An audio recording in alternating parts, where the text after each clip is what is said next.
Hello, have a very nice. कल है हमारे यहाँ पड़ोस में एक औरत ने अपने गले में फंदा डाल के अपनी जान दे दी। साधारण शब्दों में कहें तो उसने सुसाइड कर लिया, आत्महत्या कर ली। पिछले 2 साल में हमारे इलाके में ये लगभग 9th डेथ है सुसाइड के रूप में। चाहे कोई दवाई खा के मर रहा है, चाहे कोई गले में फंदा डाल के मर रहा है, चाहे पानी में डूब के मर रहा है। हम बचपन में सुना करते थे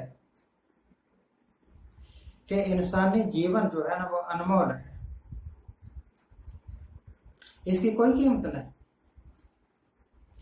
कोई कीमत नहीं का मतलब यह नहीं कि ये बिल्कुल बेकार है। जीवन एक ऐसी अनमोल वस्तु है, प्रेशियस है, कि इसको बेकार में गवा देना सबसे बड़ी मूर्खता है। पर क्या करें, कई लोगों के वास्ते जिंदगी जीना इतना कष्टदायक हो जाता है शायद,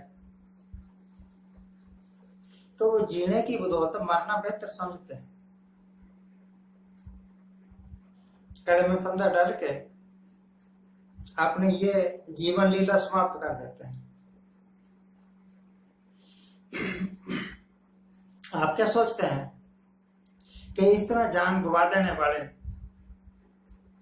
क्या उनके दुखों का अंत हो जाता है?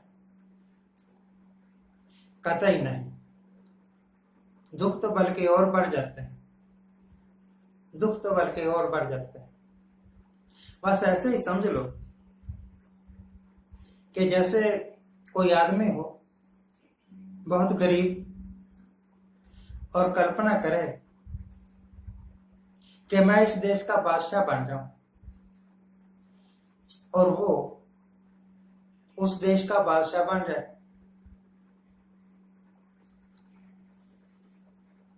हमारे देश में भी ये 5 साल बाद इलेक्शन होते हैं ना, तो ये 5 साल के बादशाह होते हैं ये लोग।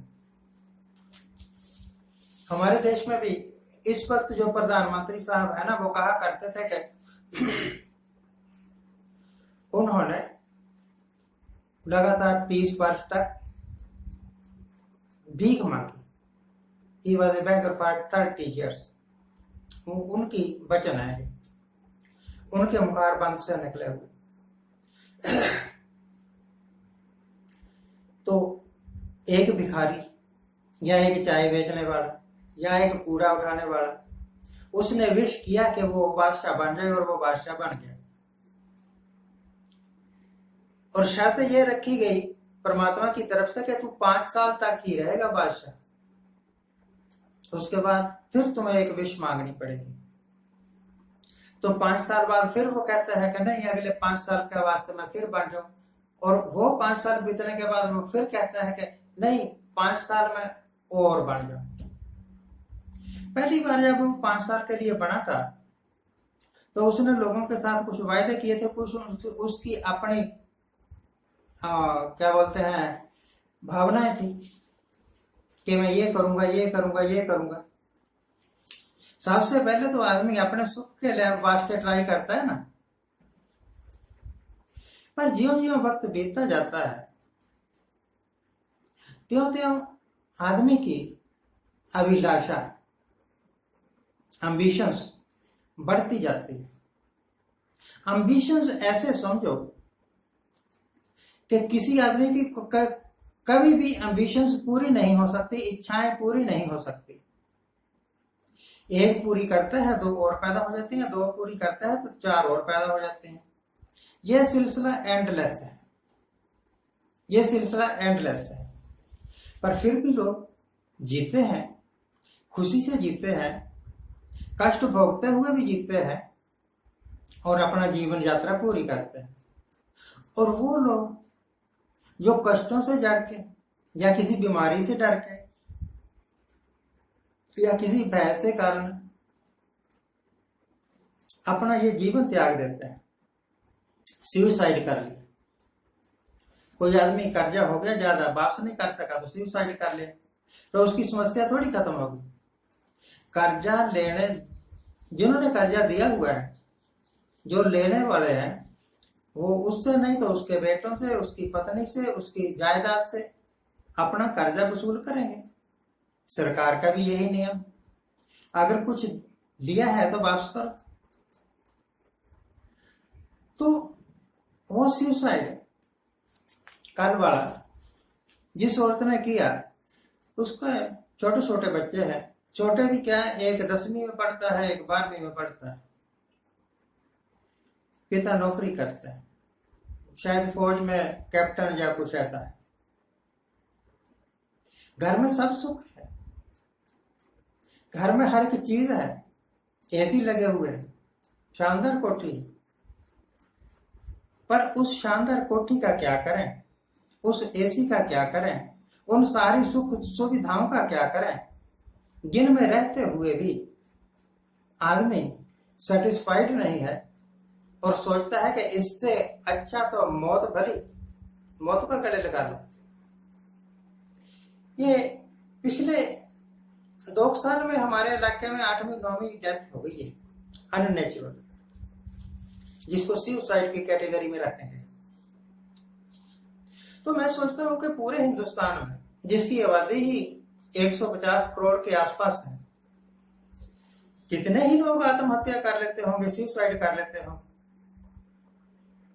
तो क्या जीवन इतना सस्ता है कि लोगों को आत्महत्या करनी पड़ जाती है? जिस वक्त मैं रोज डे स्कॉलर था, डेली जाया करता था कुरुक्षेत्र, शाहबाद से कुरुक्षेत्र, तो हर महीने दूसरे महीने कोई ना कोई शख्स, कोई ना कोई औरत उठ के ट्रेन के आगे लेट जाती थी और कट के मर जाती थी। मैंने बड़ी बार देखी ट्रेन से कटी हुई लाशें। क्यों भाई, क्यों अपने जीवन को इस तरह बर्बाद कर रहे हो? अगर आप सोचते हो कि मौत सब दुखों का हल है, तो सब दुखों का हल मौत नहीं है।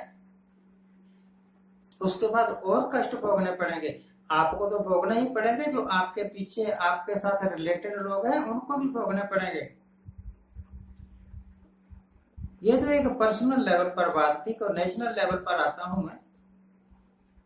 कल बजट पेश किया, सरकार का बजट पेश हुआ।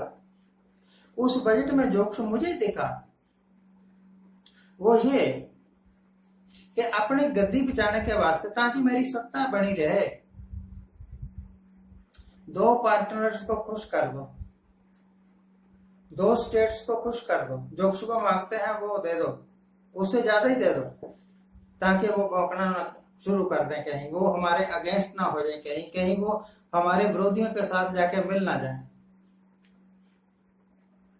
और बाकी देश को इग्नोर कर, बाकी देश को इग्नोर कर। क्यों भाई, तुम सिर्फ 2 स्टेट्स के रिप्रेजेंटेटिव हो, प्रधानमंत्री सिर्फ या डिफेंस मिनिस्टर सिर्फ 2 स्टेट्स के वास्ते है। टैक्स तो आप पूरे इंडिया से लेते हो, हर एक स्टेट से लेते हो। फिर कई स्टेट्स की हालत ऐसी क्यों कि उनका याद ही नहीं आती आपको। कब से कश्मीर में इलेक्शन नहीं हुए और अभी आपका हौसला भी नहीं पड़ रहा कि कश्मीर के इलेक्शन करवा दें।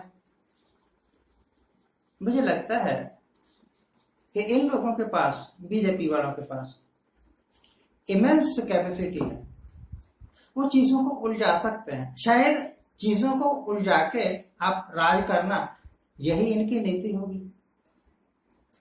परंतु जिस तरह सुसाइड का कोई हल नहीं है ना, suicide is not the solution for your sufferings,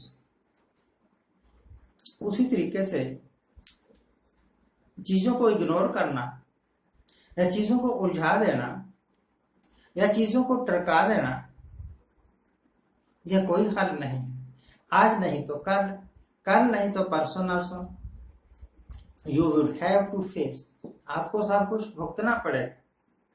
और जब भुगतना पड़ेगा तो जिस तरह सुसाइड वाले कावड़ होकर निकल गए, उसी तरीके से आप भी पीठ दिखा के भाग जाओगे। Thank you very much for watching, keep watching, please subscribe my channel.